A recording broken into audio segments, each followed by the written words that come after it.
आशापूर नावाचं एक गाव होतं जिथे एक गरीब परिवार राहत होता. अशोक नावाचा एक गृहस्थ होता. त्या परिवारात त्याची बायको, त्याची 2 मुलं, सुना आणि त्याची नातवंड राहत होती. त्यांच्या घराच्या गल्लीतून एक पाणीपुरी विकणारा माणूस येतो. या या चटपटीत भरपूर भाज्या असलेली पाणीपुरी खायला या. त्या पाणीपुरीवाल्याचा आवाज ऐकून अशोकच्या घराच्या समोर राहणारा विनोद आपल्या नातवाला घेऊन घराबाहेर पाणीपुरी खायला येतो. अरे वा पाणीपुरीवाले भैया, किती दिवसांनी दर्शन दिलं तुम्ही. वय साहेब, ते मी गावाला गेलो होतो ना, म्हणून मी गाडी लावत नव्हतो इतके दिवस. तेव्हाच विनोदचा नातू सोनू म्हणतो, आजोबा, मला हे भाज्या असलेली पाणीपुरी खायची आहे. हो, का नाही बाळा. अरे भैया, जरा माझ्या नातवाला तुझी ही भाज्या असलेली पाणीपुरी भरपूर खायला दे. बघता बघता बरीच लोक त्याच्या गाडीवर ही पाणीपुरी खाण्यासाठी गर्दी करतात. अशोकचा परिवार केवळ या लोकांकडे बघूनच आपलं पोट भरत होता. तेव्हाच अशोकची बायको त्याला म्हणते, त्याची ही भाजीवाली पाणीपुरी बघून माझ्या तर तोंडाला खूपच पाणी सुटलंय. हो आई, माझी पण खूप इच्छा होतीये ती भाज्या असलेली पाणीपुरी खाण्यासाठी. बाबा, आम्हाला पण पाणीपुरी खायला द्या ना. पोरी, आज तर काहीच कमाई झाली नाही, काहीच पैसे नाहीयेत माझ्याकडे. नाराज होऊन सगळी लोक घरात येतात आणि मग दुसऱ्या दिवशी सकाळी राम भाज्यांची पोती भरलेली हातगाडी चालवत कडक उन्हात चालत चालत आपल्या घरी येऊन पोहोचतो. तिथे आल्यावर तो आपल्या लहान भावाला तरुणला आवाज देतो. तरुण, अरे तरुण, जरा बाहेर ये ही पोती उचलायला. आतून आवाज देत तरुण त्याला म्हणतो, आलो दादा. दोघे भाऊ त्या कडक उन्हात त्या भाज्यांची पोती उचलतात. आई, ती सगळी पोती उघडून त्या सगळ्या भाज्या उन्हात वाळवत ठेव. खूप ऊन आहे बाहेर, त्यामुळे त्या भाज्या खराब होऊन जातील. एवढ्या कडक उन्हात सकाळी मंडईत गेलो होतो भाजी विकायला. अरे किती वेळा सांगितलं तुला, जरा तुझ्या छोट्या भावाला पण घेऊन जात जा बरोबर, म्हणजे उद्या ह्याला पण कांदा बटाट्याची गाडी लावता येईल. एकाच्या कमाईने घर नाही चालू शकत. खाणारी 10 तोंड आणि कमावणारा एकच माणूस. नाही बाबा, अजून तरुण लहान आहे, मी आत्ता त्याला ही कामं नाही करून देणार. अशोकच्या गरिबीचं मूळ कारण हेच होतं. घरात खाणारे 10 आणि कमावणारा एकच, त्यामुळे घरातली परिस्थिती तशीच राहिली. रामची हालतही यामुळेच खराब होती. त्यातून कसंबसं आपल्या परिवाराला तो खायला घालत होता. दुपारी राम जेव्हा घरी जेवायला बसतो तेव्हा त्याची बायको भाकरी आणि कांद्याची चटणी त्याच्यासमोर ठेवते. हे काय, आज परत तू कांद्याची चटणी बनवलीस? दिवसभर उन्हातानात थकत काम करा आणि एका वेळेचं नीट खायला सुद्धा मिळत नाही इथं. राम, तू उगाचच सुनबाईवर ओरडतोयस. घरात जे असेल तेच बनवणार ना ती बिचारी. तुला तर नेहमी सुनबाईचीच बाजू घ्यायची असते. माझी बी भूक मरून गेलीये ही सारखी कांद्याची चटणी खाऊन. अगं, कधीतरी तर रश्श्याची भाजी बनवत जा ना तू. एकतर तिखट चटपटीत खाण्यासाठी मन तरसतंय. वा रे वा, खिशात दमडी नाही आणि तिखट चटपटीत खायला हवंय का?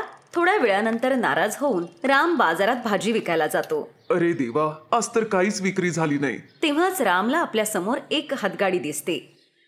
हा माणूस एवढं काय विकतोय जी एवढी गर्दी झालीये त्याच्या गाडीवर?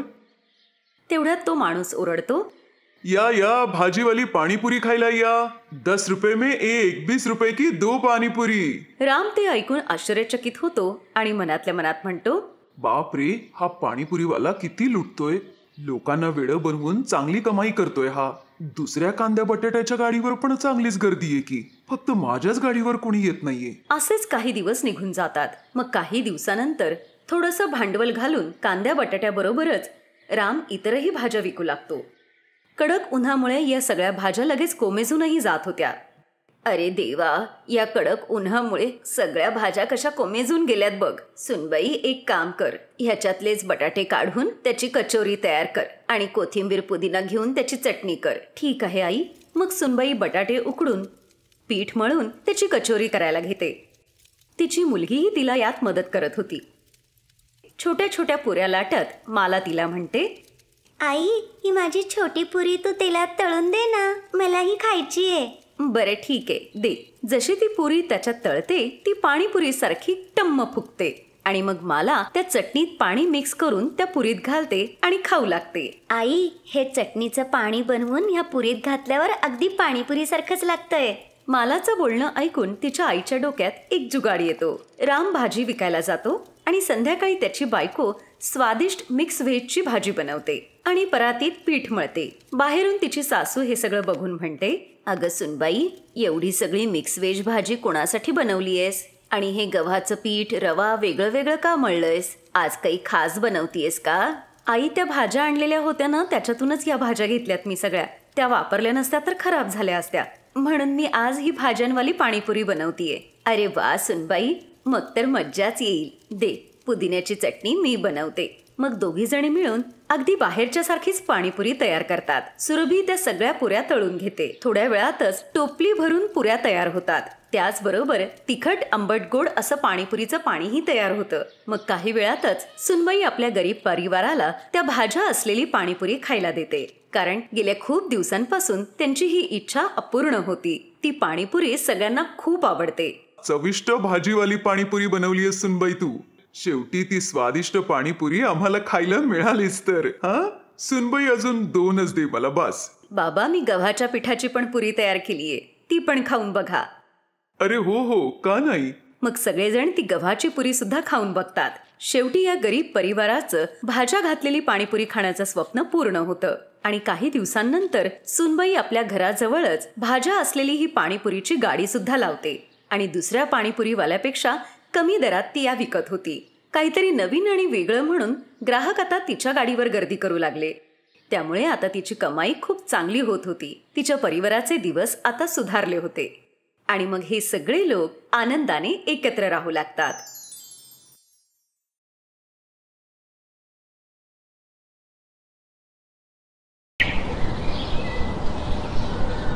रचना, अगं ए रचना, जरा इकडे तर ये. हो आई, बोला. अगं ती निधी येणार आहे संध्याकाळी, जावई आणि मुलांबरोबर. अच्छा, मुलंही येणार आहेत? हो. मग मुलांना काय घरीच ठेवेल? नाही, मला तसं नव्हतं म्हणायचं. म्हणजे त्यांच्या सासूबाई अगदी छान सांभाळतात ना मुलांना, म्हणून. बास, तुझ्या या असल्या विचारांमुळेच सगळा प्रॉब्लेम होऊन बसतो. का घाबरतेस तू एवढी मुलांना? मुलं किती निरागस असतात, साक्षात देवाचं स्वरूप असतात मुलं. आता माझ्याही घरात छान नातू जन्माला आला ना, मग माझं घर तर गोकुळच होऊन जाईल. निधीला बघ, लग्नानंतरच्या 3 वर्षातच तिचं कुटुंब पूर्ण झालं. 2 मुलं झाली तिला. अजून काय पाहिजे मग आता? का आई, यानंतर मटर पनीर, मसाले भात, मुगडाळीचा हलवा हे सगळं नको का? विचार करा, मूल झाल्यानंतर मी नाही सांभाळू शकणार स्वयंपाकघर, मग कसं चालेल? अगं सुनबाई, तू एकदा गुड न्यूज तर दे. मग बघ तुझ्या सासूची कमाल.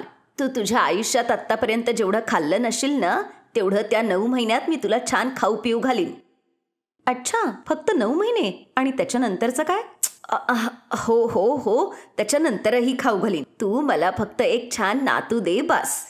आपल्या सासूच्या बोलण्यावर रचना हसते आणि मग तिथून ती आपल्या खोलीत जाऊ लागते. तेव्हा तिची सासू मागून म्हणते, अगं कुठे चाललीस? संध्याकाळच्या जेवणात काय बनवशील ते तर ऐकून जा. काय? पण आत्ता तर. अगं ती तर तेव्हाची गोष्ट आहे ना, जेव्हा तू मला गुड न्यूज देशील. त्याआधी तर स्वयंपाकघर तुझी जबाबदारी आहे. ऐक माझं, संध्याकाळी चहा बरोबर गरम गरम बटाटे आणि कांद्याची भजी, आणि रात्रीच्या जेवणात मटार पनीर, मिक्स व्हेज आणि रायता बनव. आणि हो, गोड म्हणून मुगडाळीचा हलवा. सासूचं बोलणं ऐकून रचनाने कपाळाला हात लावला आणि चेहरा पाडून स्वयंपाकघरात गेली. पण तिने त्या दिवशी मनातल्या मनात एक निर्णय घेतला. जर या स्वयंपाकघरातून सुट्टी हवी असेल ना, तर रचना, तुला एका मुलाला जन्म द्यावाच लागेल. रचनाला वाटलं होतं मूल जन्माला घातल्यावर सगळे प्रॉब्लेम सॉल्व्ह होतील. मग त्याच रात्री तिने याबद्दल आपला नवरा किशन बरोबर चर्चा केली. अगं पण अचानक मुलाचा विषय कुठून आला? आपण तर ठरवलं होतं ना की याबद्दल आपण 2-3 वर्षांनंतर प्लॅन करू म्हणून. हो, पण मी आता प्लॅन चेंज केलाय. आई तुला म्हणाली का? त्या तर रोजच म्हणत असतात. आणि चुकीचं तरी काय आहे त्यात? बरोबरच तर आहे. योग्य वयात लग्न झालं, तसंच योग्य वयात मुलंही व्हायला हवं. चांगलंच आहे ना तसं. नंतर उगाच काही कॉम्प्लिकेशन्स नको. रचनाचं हे बोलणं किशनलाही पटतं. आणि मग दुसऱ्याच दिवशी ते एका गायनकोलॉजिस्टकडे जातात. त्यांचा सल्ला घेतल्यानंतर दोघंही पालक बनण्याचा निर्णय घेतात. आणि मग 2 महिन्यानंतर, आई अभिनंदन, तू आजी होणार आहेस. रचना प्रेग्नेंट आहे. अरे वा पांडुरंगा, तुझे खूप खूप आभार. आहा, काय छान आनंदाची बातमी दिली रे बाळा. हेच तर ऐकायला मी इतके दिवस जिवंत होते. आता सुनबाई, तुझी आजपासून सगळ्या कामातून सुट्टी. तू फक्त खाशील, पिशील आणि आराम करशील दिवसभर. ठीक आहे ना? अहो नाही आई, ते मी मजेत म्हणत होते. आता मी अगदी ठीक आहे.